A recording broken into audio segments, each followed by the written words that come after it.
How to use WedgeRx. Since WedgeRx already has built-in fulcrum and filler, your placement options mostly depend on whether or not you're right or left-handed. Simply put, if you are right-handed and you have a right-handed wedge, you can simply place your wedge with the tallest portion of the wedge, which is the filler, on the lowest portion of the holster, and you can place the longer section here, the fulcrum, on the side that's closest to the sight channel of your holster. Again, that's if you're a right-handed user with a right-handed wedge. This same orientation is true for left-handed users using left-handed wedges. Again, you're gonna place the filler section of the wedge on the lowest end of the holster and the longer fulcrum side of the wedge along the sight channel.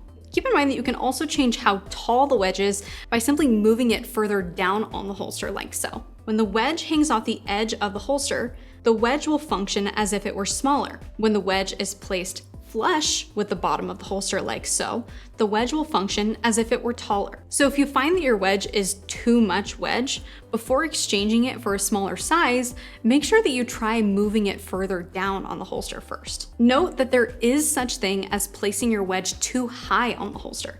If the wedge is too high, then it'll push the entire gun further away from the body, often creating a shelf-like printing problem. If you find that as you play around with wedge use, that the entire gun starts printing worse than before, then it probably means that you need to shift the entire wedge further down on the holster. When in doubt, err on the side of placing your wedge nice and low on the holster near the muzzle. Now, a question you might ask yourself is, can left-handed shooters use right-handed wedges and vice versa?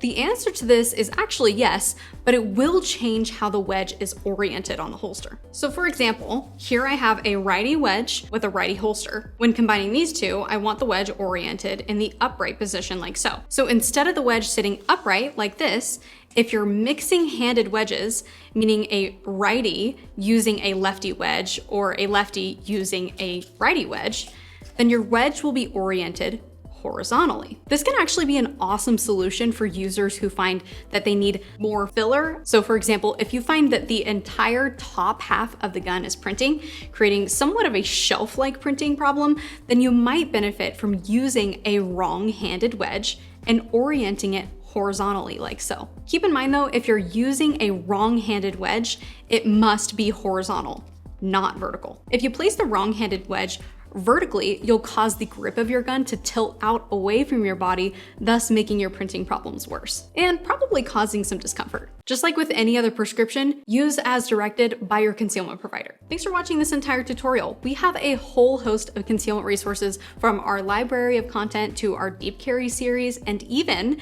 an AI concealment bot, which, mind you, he's actually pretty decent. If you have a comfort or concealment problem, we probably have a detailed resource available for you. And if you found this video helpful, but you still have more questions about wedges, I would suggest watching our wedge masterclass video linked up here. Thanks for watching, and we'll see you in the next video.